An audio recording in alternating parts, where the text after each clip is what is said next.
Sunday, October 20th. 44,500 people streamed into Edison Field to be witness to the second game of the 2002 World Series.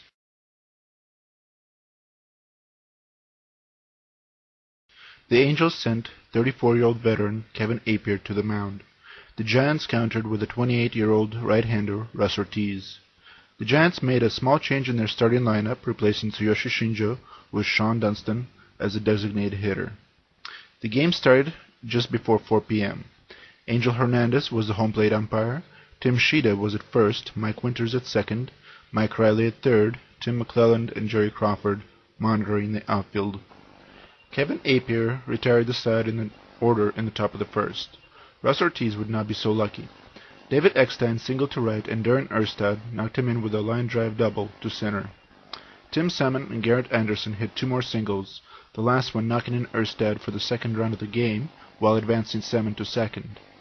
Troy Glaus flew out to center for a long-awaited first out, and Glaus advanced to third. Brad Fulmer then hit a ball to shallow center, and Kenny Lofton failed to catch it.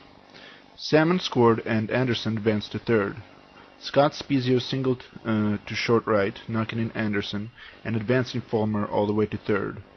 With the runners out in the corners, Russ Ortiz fell victim to a successful double steal, with Fulmer scoring the fifth run of the game. Benji Molina and Adam Kennedy would be summarily retired, but the Giants suddenly found themselves in a 5-run hole. In the top of the second, it was Appier's turn to get a thrashing. He led off the inning by walking Bonds on a full count. He then gave up a one-out single to J.T. Snow and put the runners on the corners. The next batter, Reggie Sanders, hit the ball over the wall for a 3-run homer. The next batter, David Bell, followed suit, hitting a 3-2 pitch over the left field wall for a second homer.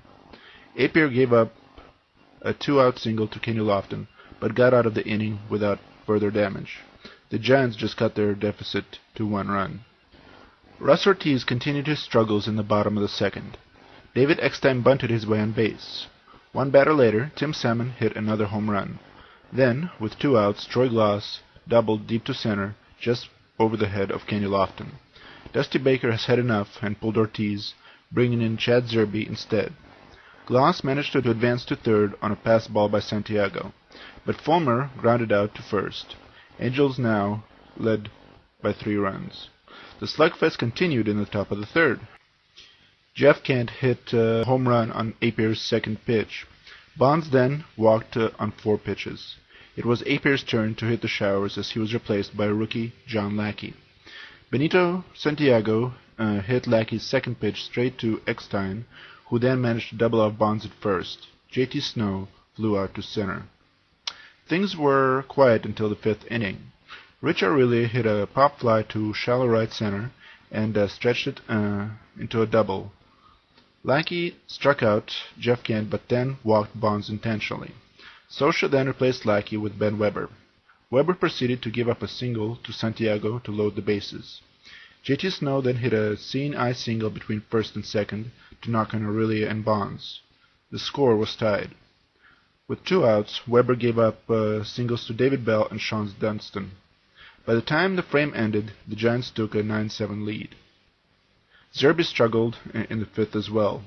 Troy Glaus and Brad Fulmer hit back-to-back singles to start off the inning. With runners on the corners, Scott Spezio flew out to left, and Glaus scored on a sacrifice. Benji Molina grounded out into a double play, and the Giants managed to hold on to the 1-run lead. But the Angels kept chipping away. In the 6th inning, Chad Zerbe gave up a 2-out double to Darren Erstad. Jay Witasick replaced him, but promptly walked Tim Salmon. Dusty Baker went to the bullpen again, bringing in Aaron Foltz. Garrett Anderson hit the ball to right, scoring Erstad. Salmon was thrown out at third, and the inning was over. The score was once again tied.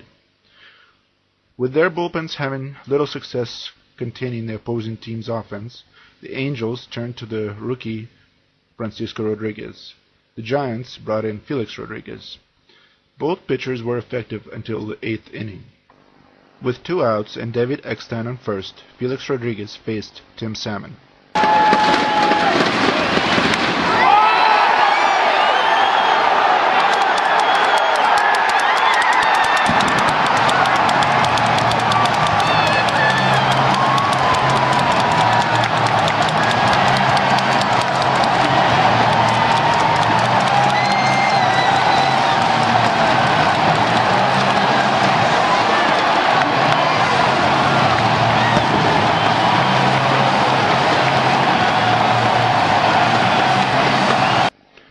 Angels broke the tie, leading 11-9.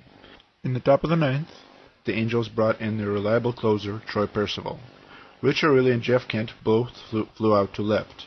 With 2 outs, the Angels decided to challenge Barry Bonds.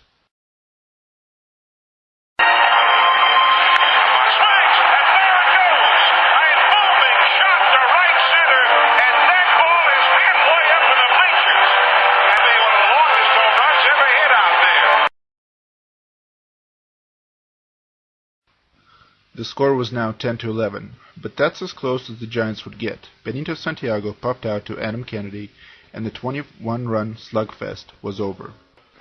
Whatever both teams lacked in pitching, they made up for in hitting. A total of 11 pitchers were used in this game. Of these, the most successful one was Francisco Rodriguez, who allowed no hits and struck out 4 in 3 innings of work. There was 6 home runs hit in the game, 28 total base hits. The series was now tied 1 game apiece.